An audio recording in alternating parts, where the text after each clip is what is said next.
গোপালগঞ্জের কাশিয়ানীতে দেশের অন্যতম বৃহৎ শিল্প প্রতিষ্ঠান বসুন্ধরা গ্রুপের বসুন্ধরা সিমেন্টের হালখাতা অনুষ্ঠিত হয়েছে।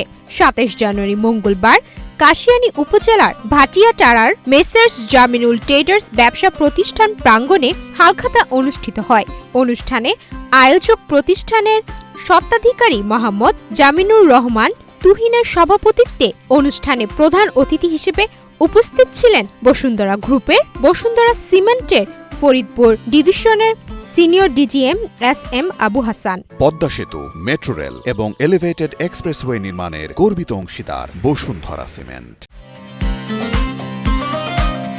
প্রধান অতিথির বক্তব্যে তিনি বলেন, আমরা সবাই মিলে সুন্দর ও শৃঙ্খলভাবে ব্যবসা পরিচালনা করব। আমাদের উচিত সততার সাথে ব্যবসা করা এবং ন্যায়ের পথে চলা। বাজারে বর্তমানে যেসব সিমেন্ট রয়েছে তার মধ্যে বসুন্ধরা সিমেন্ট গুণগত মানের শ্রেষ্ঠ। দেশের যে কোনো জায়গায় যে কোনো ব্র্যান্ডের সিমেন্টের সঙ্গে তুলনা করলেও বসুন্ধরা সিমেন্টের মান সেরা প্রমাণিত হবে।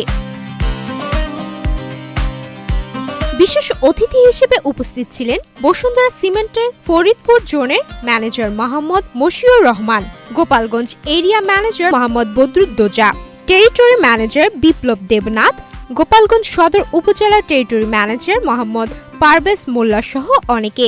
হালখাতা স্থানীয় রিটেইলার, বিশিষ্ট ব্যবসায়ী ও ঠিকাদাররা অংশগ্রহণ করেন।